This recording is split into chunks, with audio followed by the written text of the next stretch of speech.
ఎన్ని పార్టీలు ఏకమైనా టీఆర్ఎస్ ను ఏమీ చేయలేవన్నారు రాష్ట్ర మంత్రులు. అభివృద్ధి సంక్షేమ పథకాలే టీఆర్ఎస్ ను మళ్లీ గెలిపిస్తాయని ధీమా వ్యక్తం చేశారు. రాష్ట్రంలోని ప్రాజెక్టులను అడ్డుకునేందుకు చంద్రబాబు కుట్రలు చేస్తున్నాడన్న నేతలు కూటమి నేతలను చిత్తుగా ఓడించాలని కోరారు.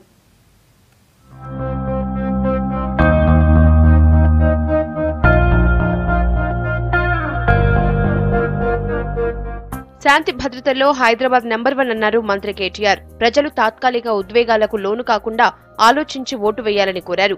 4.5 ఒక్క కర్ఫ్యూ కూడా లేదన్నారు. ఎన్నికల ప్రచారంలో భాగంగా హైదరాబాద్ కూకట్పల్లి, కుత్బుల్లాపూర్లలో జరిగిన రోడ్ షోలో కేటీఆర్ పాల్గొన్నారు.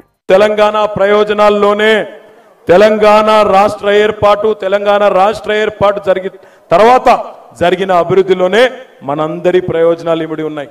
తాత్కాలికమైన ఉద్వేగాలకు, తాత్కాలికమైన కులము, మతము, ప్రాంతం అనే ఆ క్షణికమైన ఉద్వేగాలకు కనుక మనం లొంగిపోయి పొరపాటు చేస్తే మనం నొచ్చుకునే విధంగా రేపటి రోజున అభివృద్ధి వెనక్కిపోయే ప్రమాదం ఉంటుంది.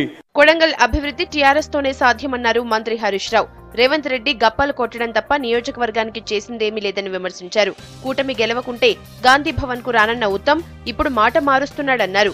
వికారాబాద్ జిల్లాలో రోడ్ షో నిర్వహించి ఎన్నికల ప్రచారం చేశారు హరీష్. అంతకుముందు హైదరాబాద్ లో జరిగిన మీడియా సమావేశంలో చంద్రబాబు తీరును ప్రశ్నించారు హరీష్ రావు. 2004-9లో మేనిఫెస్టోలో పెట్టి అమలు చేయండి కాంగ్రెస్ పార్టీ, 2014లో మేనిఫెస్టోలో పెట్టిన అంశాలను అమలు చేయని నాయకుడు చంద్రబాబు నాయుడు, తెలుగుదేశం పార్టీ. ఇప్పుడు ఆ ఇద్దరు కలిసి కొత్తగా మళ్ళీ పీపుల్స్ మేనిఫెస్టో అని ఇంకో మేనిఫెస్టోని తీసుకొని ఇవాళ ప్రజల ముందు పెడతా ఉన్నారు. ఇచ్చిన హామీలనే అమలు చేయనటువంటి మీరు మళ్ళీ ఒక మేనిఫెస్టో పెడితే ప్రజలు మిమ్మల్ని ఎట్లా నమ్మాలి? ఎన్నికల ముందే జనసమితి పార్టీని మోసం చేసిన కాంగ్రెస్ తర్వాత ప్రజల్ని కూడా మోసం చేస్తుందన్నారు డిప్యూటీ సీఎం కడియం శ్రీహరి. రేపు వరంగల్ రూరల్ జిల్లా భూపాలపల్లి, ములుగులో జరిగే సీఎం సభల ఏర్పాట్లను కడియం పరిశీలించారు. వాళ్ళ స్థాయిని మరిచి, సభ్యతను మరిచి దూషణలకు దిగుతున్నారు. ఫ్రస్ట్రేషన్ స్పష్టంగా కనిపిస్తున్నది. ఓటమి భయం పట్టుకున్నది కాబట్టే ఇష్టం వచ్చిన రీతిలో ఒక ముఖ్యమంత్రిని ఉద్దేశించి మాట్లాడడం జరుగుతున్నది. హుజురాబాద్ కూటమి అభ్యర్థి కౌశిక్ రెడ్డిపై ఆగ్రహం వ్యక్తం చేశారు మంత్రి ఈటెల రాజేందర్. తప్పుడు ప్రచారాలు చేస్తున్నారని మండిపడ్డారు. అభివృద్ధి పనులతో ప్రజలకు దగ్గరయ్యానని చెప్పారు.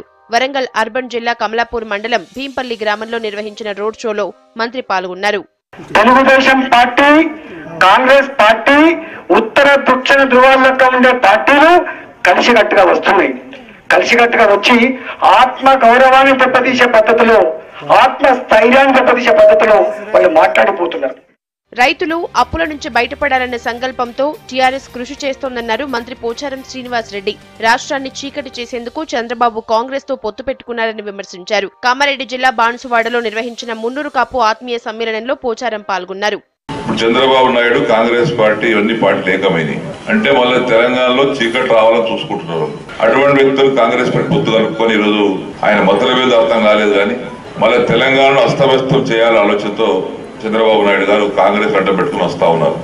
అధికారంలోకి వచ్చాక బీడీ కార్మికులకు పెన్షన్లు ఇస్తామన్నారు నిజామాబాద్ ఎంపీ కవిత. అన్ని రకాల పెన్షన్లను రెట్టింపు చేస్తామని, నిరుద్యోగులకు 3000 భృతి చెల్లిస్తామని చెప్పారు. జగిత్యాల రూరల్ మండలం జాబితాపూర్, అర్పపల్లి, లక్ష్మీదేవిపల్లి గ్రామాల్లో నిర్వహించిన ఎన్నికల ప్రచారంలో కవిత పాల్గొన్నారు. 2014 తర్వాత కట్ ఆఫ్ డేట్ ఎవరికైతే ఉన్నదో వాళ్ళందరికీ కూడా పెన్షన్ ఇచ్చే నిర్ణయం జరిగింది. జాబులు రానటువంటి పిల్లలు ఎవరైతే ఉంటారో వాళ్ళ కోసం గౌరవ ముఖ్యమంత్రి గారు ఆలోచన చేసి నెలకు 3000 రూపాయలు వాళ్ళకు కూడా నిరుద్యోగ వృత్తి ఇవ్వాలనేటటువంటి నిర్ణయం చేసింది. టీఆర్ఎస్ తోనే తండాలకు రాజ్య అధికారం వచ్చిందన్నారు మంత్రి ఇంద్రకరణ్ రెడ్డి. తెలంగాణను ఆగం చేసేందుకు చంద్రబాబు చేస్తున్న కుట్రలను తిప్పికొట్టాలన్నారు. నిర్మల్ నియోజకవర్గం సారంగపూర్ మండలంలోని పలు గ్రామాలు, తండాల్లో ఎన్నికల ప్రచారం చేశారు ఐకే రెడ్డి. ఇప్పుడు కాంగ్రెస్ పార్టీ కోటేమని చెప్పి చంద్రబాబు నాయుడు తిరుగుతున్నాడు. దయచేసి ఈసారి మనం తప్పు చేస్తే భావి తరాల వారు మనంతా నష్టం చేసుకునే వాళ్ళం ఇంకోలా ఉంటాం. కూటమి అధికారంలోకి వస్తే రాష్ట్రం అంధకారంగా మారటం ఖాయమన్నారు మంత్రి జగదీష్ రెడ్డి. తెలంగాణ వనరులన్నీ ఆంధ్రాకు మళ్లిస్తారని విమర్శించారు.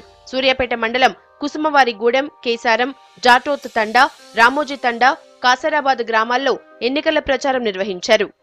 ఈ 4 ఏళ్ళు ఎట్లయితే చేసినామో వచ్చే 5 ఏళ్ళు నేను ఒక్కనే కాదు, అందరం కలిసి కష్టపడదాం. సూర్యాపేట అంటే ఇంత గొప్పగా ఉన్నదని చెప్పి దేశమంతా వచ్చి మనం చూసిపోయే పద్ధతుల్లో సూర్యాపేట నియోజకవర్గాన్ని అభివృద్ధి చేసుకుందామని, అందుకే మీరు మళ్ళొక్కసారి కారు గుర్తు మీద ఓటేసి నన్ను ఆశీర్వదించాలని చెప్పి కోరుకుంటూ. మహబూబ్ నగర్ జిల్లా జడ్చర్ల నియోజకవర్గంలో ఎన్నికల ప్రచారాన్ని స్పీడప్ చేశారు మంత్రి లక్ష్మారెడ్డి. నవాబుపేట మండలం కిలాత్ నగర్, మేరబోనిపల్లి, పోమాల్ గ్రామాల్లో ఇంటింటి ప్రచారం చేశారు. ఈ సందర్భంగా బోనాలు, బతుకమ్మలతో ఘనంగా స్వాగతం పలికారు మహిళలు.